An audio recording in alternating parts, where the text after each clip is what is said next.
안녕하세요. 여러분들에게 기대감이 있나요? 두려움이 있나요? 제가 성경 통독을 2022년 365일 함께 하자는 말씀을 드렸습니다. 무엇보다 여러분들에게 좀 도전이 되었으면 좋겠습니다. 여러분들이 도전할 수 있도록 저도 함께 읽어가는 그 어려움을 같이 하려고 창세기부터 제가 직접 읽어 내려가고 여러분들과 함께 합니다. 제가 여러분들에게 도전하고 싶은 것 중에 하나는 제가 읽어가는 것으로 끝나는 것이 아니라 여러분들도 원한다면 여러분들의 목소리로 성경 전체를 한번 녹음할 수 있는 기회, 여러분들의 평생에 그런 유산을 남길 수 있는 기회가 될지도 모르겠다는 생각을 합니다. 성경을 읽어가면서 참 쉽지 않다는 생각을 합니다. 우리가 어려운 부분도 있고 또 좋은 부분도 있습니다. 그러니까 통독은 하나님의 구속사의 관점에서 전체를 뚫어볼 수 있는 굉장히 좋은 기회고 우리 성도들이 함께 격려하며 갈 수 있는 기회입니다. 만나교회에서는 우리 성도들을 위해서는 이제 소그룹을 통해 새로 편성하고 함께 격려하게 될 것이고요. 또 미디어 성도들을 통해서도 함께 성경을 읽어가도록 권면하게 될 것입니다. 만나교회 성도가 아닌 분들도 함께 참여해서 성경을 함께 통독하는 가장 복된 새해를 맞이할 준비를 하시고 기다리시면 좋겠습니다.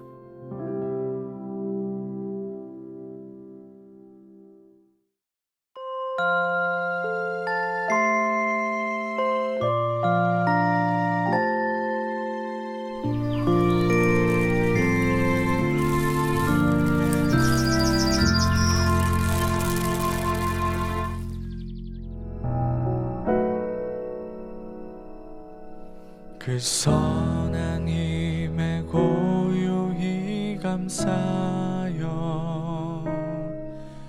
그 놀라운 평화를 누리며 날 그대들과 함께 걸어가네 날 그대들과 새날을 여네 지나간 허물 어둠의 날들이 무겁게 내 영혼 짓눌러도 오 주여 우릴 외면치 마시고 약속의 구원을 이루소서 그 선한 힘이 우릴 감싸시니 믿음으로 일어나릴 기대하네 주 언제나 우리와 함께 계셔 하루 또 하루가 늘 새로워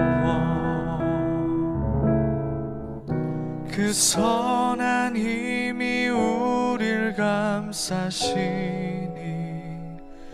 믿음으로 일어나릴 기대하네 주 언제나 우리와 함께 계셔 하루 또 하루가 늘 새로워 하루 또 하루가 늘 새로워 하루 또 하루가 늘 새로워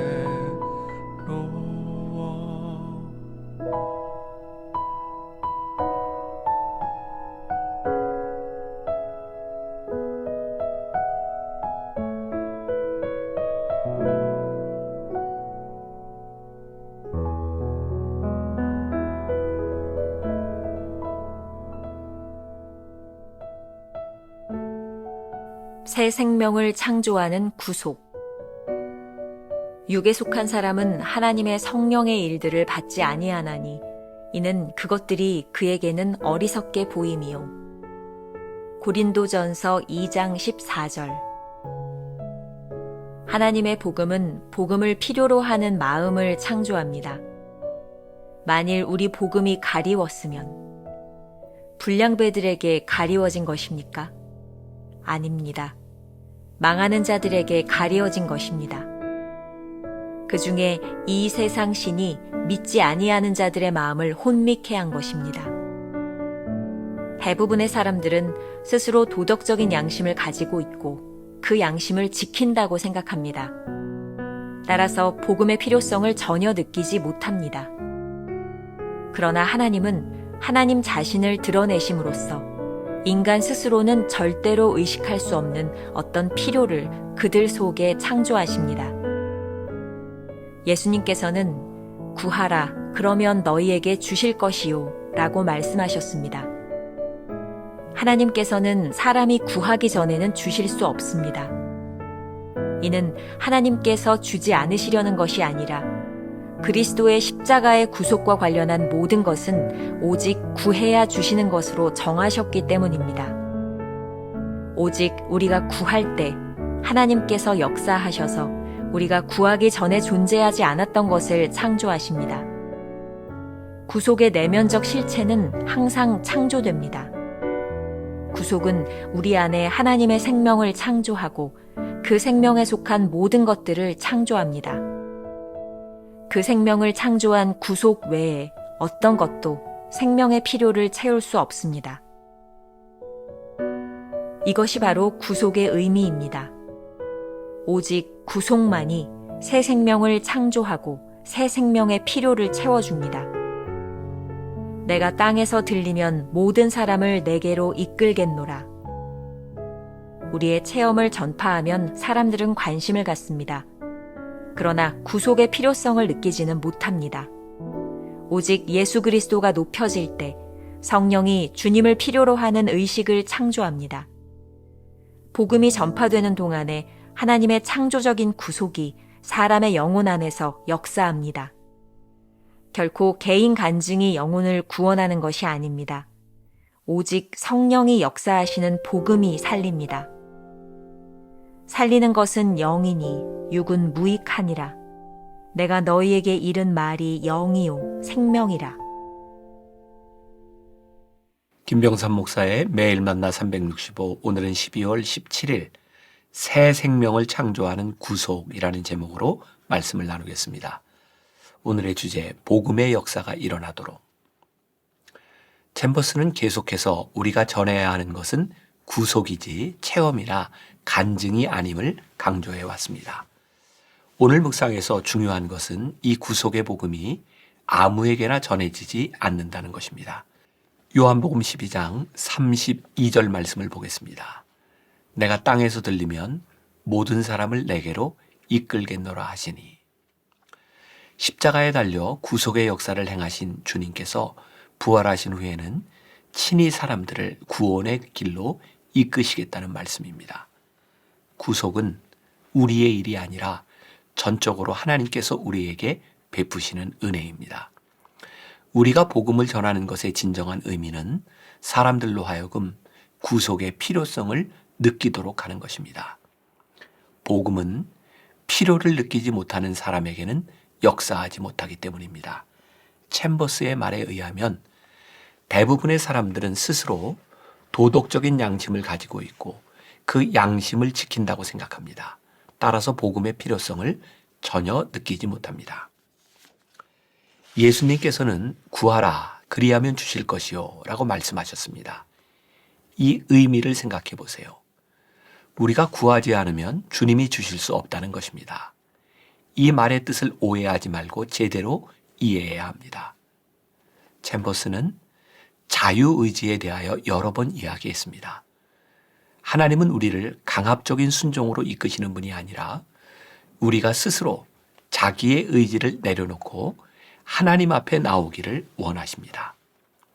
자신의 의지로 하나님께 구하지 않는 사람에게 하나님은 구속의 은혜를 베푸실 수 없습니다.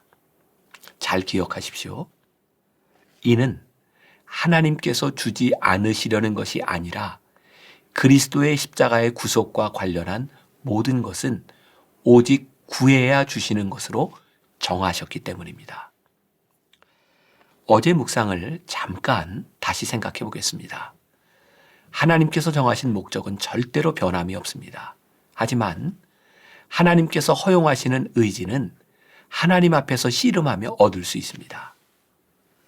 새로운 생명을 창조하는 구속의 역사는 하나님의 예정과 인간의 자유의지가 함께 작동하는 것입니다. 우리의 의지로 복음의 은혜를 구할 때 우리를 구원하시기 위해 예수 그리스도를 십자가에서 죽게 하신 하나님의 구원의 목적이 우리에게서 이루어지는 것입니다.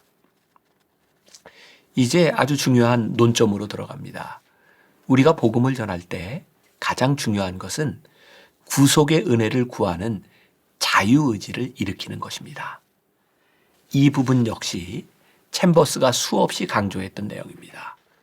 우리가 지금 전하고 있는 것이 무엇인지를 깊이 생각해 보시기 바랍니다. 우리의 체험을 전파하면 사람들은 관심을 갖습니다. 그러나 구속의 필요성을 느끼지 못합니다. 오직 예수 그리스도가 높여질 때 성령이 주님을 필요로 하는 의식을 창조합니다. 아주 명확한 사실입니다. 구속의 역사가 일어나기 위해서는 구속의 필요성을 느껴야 합니다. 그런데 만일 우리가 구속의 복음을 전하지 않고 우리의 체험만을 전한다고 생각해 보시기 바랍니다. 사람들은 그 이야기를 들으며 구속의 필요성을 느끼는 것이 아니라 간증에 관심을 보일 것입니다. 자신의 체험을 간증하면 사람들의 관심과 영광을 자신이 차지하게 됩니다. 체험은 자신의 믿음을 증명하는 하나의 도구일 뿐이지 믿음의 본질이 아님을 명심해야 합니다. 많은 신앙의 선배들이 믿음의 길을 벗어나 타락했던 이유는 언제부터인가 자신의 간증과 체험이 구속의 복음을 덮어버렸기 때문입니다. 결코 개인의 간증으로 영혼을 살릴 수 없습니다. 우리가 전하는 복음에는 구속의 역사가 살아있어야 합니다.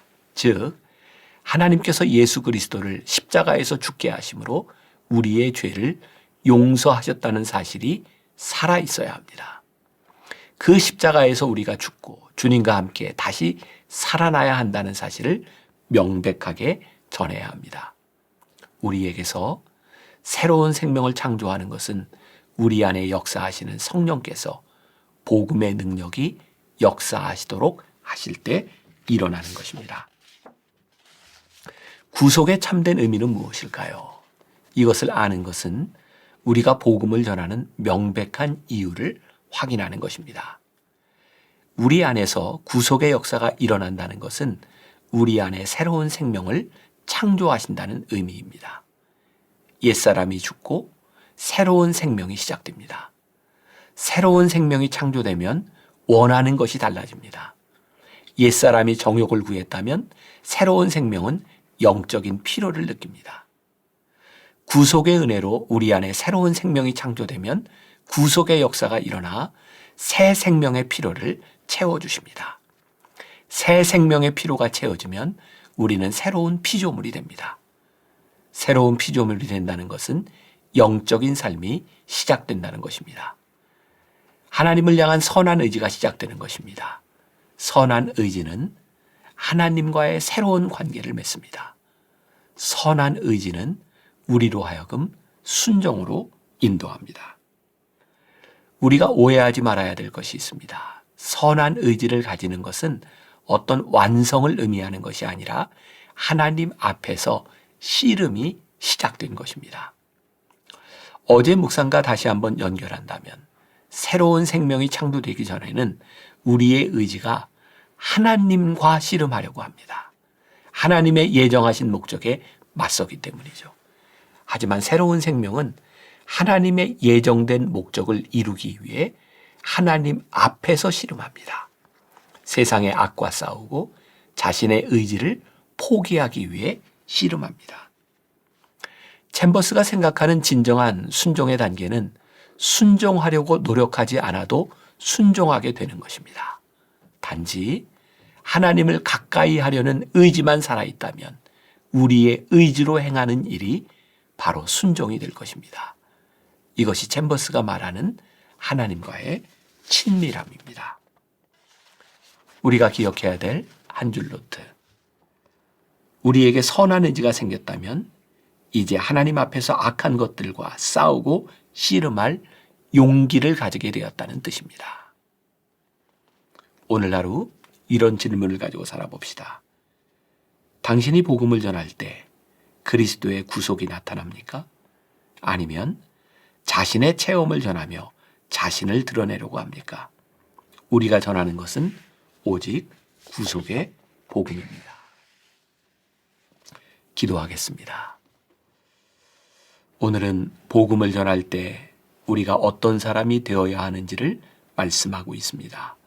때때로 우리는 우리의 열심을 자랑하고 우리 안에 역사하셨던 하나님의 역사, 즉 간증을 하지만 막상 구속의 복음을 전하지 않는 사람들은 아니었는지, 우리가 복음을 전하며 하나님의 역사가 나타나야 되는데 내가 그 영광을 가로채는 사람은 아니었는지 주님 깨닫게 하여 주옵시고, 오늘 우리 안에 성령께서 역사하시는 선한 의지, 하나님을 드러내고 하나님의 뜻대로 살아가기 위하여 이 세상에서 악한 것들과 싸우고 나를 내려놓기 위해 싸우는 선한 의지가 생생하게 살아있는 하루가 되게 하여 주옵소서.